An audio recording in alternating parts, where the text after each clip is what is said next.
आज हम बातचीत करने वाले हैं देश की ना केवल बल्कि दुनिया की सबसे बड़ी two wheeler company hero MotoCorp के बारे में।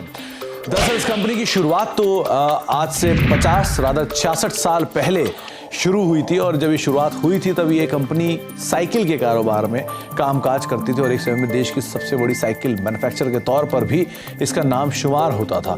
तो वहाँ से जर्नी शुरू हुई और धीरे धीरे करके हीरो मोटोकॉर्प ने बाइसिकल से आप मोटरसाइकिल की तरफ फोरे करते हुए दिखाई पड़े। कोई इंटरेस्टिंग अगर आंकड़ों की बात की जाए तो हीरो मोटोकॉर्प दुनिया की सबसे बड़ी मोटरसाइकिल मैन्युफैक्चरर है और करीब करीब 40 से ज़्यादा देशों में इस कंपनी का कामकाज है। एक इंटरेस्टिंग फैक्ट ये भी है कि दुनिया भर में जितनी भी टू व्हीलर मोटरसाइकिल्स आप देख रहे हैं उसमें से आधी की जिम्मेदार हीरो मोटोकॉर्प है। तो इस तरह का लार्ज स्केल इनके एक्सपोर्ट्स को लेकर या इनके प्रोडक्शन को लेकर आप देख रहे हैं। साथ ही साथ एक बड़ा इंटरेस्टिंग फैक्ट ये भी है कि कई साल पहले जब हीरो और होंडा का एक जेवी हुआ था तो दरअसल हीरो ग्रुप ये जेवी करना चाहता था टू व्हीलर स्कूटर्स को लेकर, लेकिन होंडा ग्रुप ने एक सरप्राइज के तौर पे उन्हें मोटरसाइकिल बनाने के लिए कहा और तब हीरो ग्रुप ने उस चुनौती को एक्सेप्ट किया, ना केवल बल्कि सक्सेसफुली उसे एग्जीक्यूट भी किया। और साथ ही साथ उसी साल होंडा ग्रुप ने एक टाई अप और किया, वो टाई अप था स्कूटर को लेकर और वो टाई अप हुआ था किर्लोस्कर ग्रुप के साथ, जिसके बाद देश को एक किर्लोस्कर की काइनेटिक होंडा के नाम से एक स्कूटर भी मिली थी। तो एक इंटरेस्टिंग फैक्ट हीरो होंडा के जेवी को लेकर भी। कुछ और इंटरेस्टिंग फैक्ट की अगर बात की जाए तो हीरो पहली कंपनी थी देश की जिसने 4 स्ट्रोक बाइक लॉन्च की थी और सबको CD100 तो याद होगी ही, लेकिन CD100 से पहले एक हीरो मोटोकॉर्प ने CD90 भी लॉन्च की थी और एक समय पे हीरो ग्रुप के जो चेयरमैन थे उन्होंने ये भी बेट किया था कि वो 100 किलोमीटर पर लीटर के एक इंजन के ऊपर भी कामकाज कर रहा है। हालांकि धीरे धीरे सेटलमेंट होते होते कहीं उन्होंने 70 से 80 किलोमीटर पर लीटर के आसपास तक का एक एवरेज वाला इंजन बनाने का भी एक कामकाज शुरू कर दिया। तो इस तरह का Mars research and development company with time करती हुई आई है।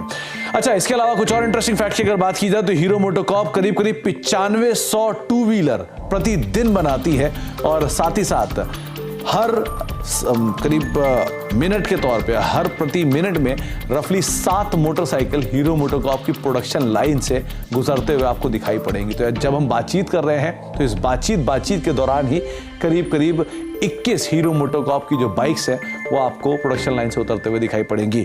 इतना ही नहीं, हीरो मोटोकॉर्प का आईपीओ करीब करीब 37 साल पहले आया था और एक इंटरेस्टिंग पार्ट ये भी है कि वो वैलेंटाइंस डे के दिन कंपनी का जो आईपीओ है वो खुला था। साथ ही साथ पिछले 2 दशक में यानी कि आखिरी जो कंपनी का बोनस और स्टॉक स्प्लिट था वो 21 साल पहले दिया था और 21 साल में पिछले 21 साल में यानी कि आज 2022 तो 2001 से लेकर अब तक कंपनी ने कोई भी बोनस और स्टॉक स्प्लिट नहीं दिया है। तो ये कुछ इंटरेस्टिंग फैक्ट आप सुन रहे थे देश की ना केवल बल्कि दुनिया की सबसे बड़ी टू व्हीलर मैन्युफैक्चरर के बारे में। आगे कुछ और फैक्ट लेकर भी आते हैं।